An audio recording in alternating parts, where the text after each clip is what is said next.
Dear brothers and sisters in Christ, good morning.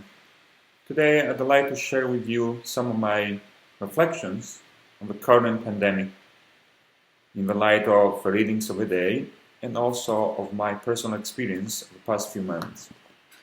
I've been following the news, as I guess all of you have been doing, and I've noticed an increase in level of noise in the social media, on TV, and the papers. By noise, I don't mean just physical noise. By noise, I mean the number of words said to us. By noise, I mean confusion, because I felt pulled in many different directions, and there's a lot of speaking and talking and sometimes yelling. But I think that creates confusion.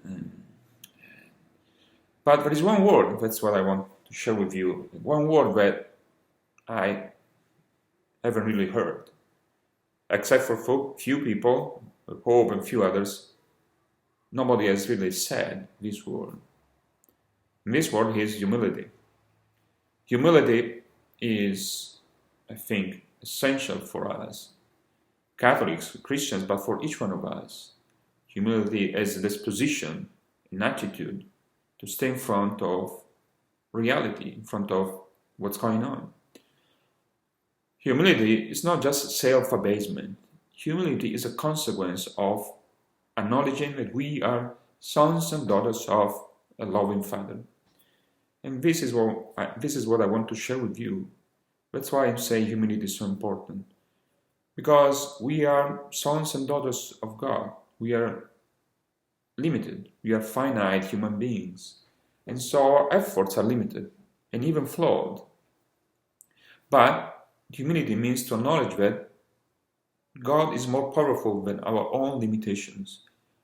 We are limited, yes, but there is a God, a loving Father in heaven, who has been taking care of us and will take care of us. God will never abandon us. And God has a beautiful plan for each and every one of us. So humility means to acknowledge we are all together. We are all in the same boat together. And there is something more important than our differences, which is being together as sons and daughters of God. This is more important than our own different opinions. So humility, I think, is key for us to face the current situation, to get through all this craziness. We have a beautiful example of humility in today's first reading. I'm not going to get into details about what the problem was, but there was a rift in the early Christian community.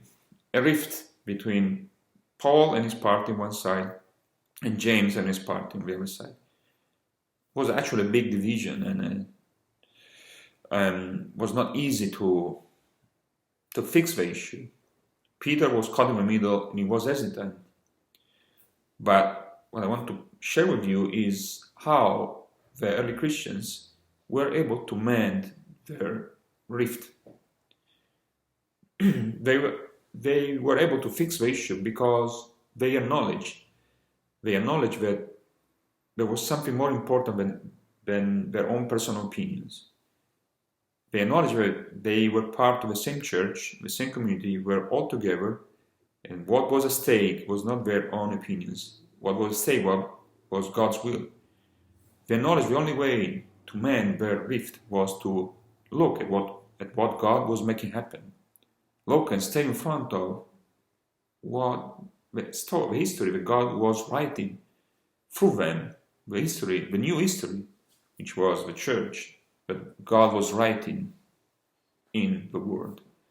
So in the same way, we are called to have the same attitude that Peter and Paul and James had, attitude of humility, of acknowledging that God is in charge, God is at work here and now and today.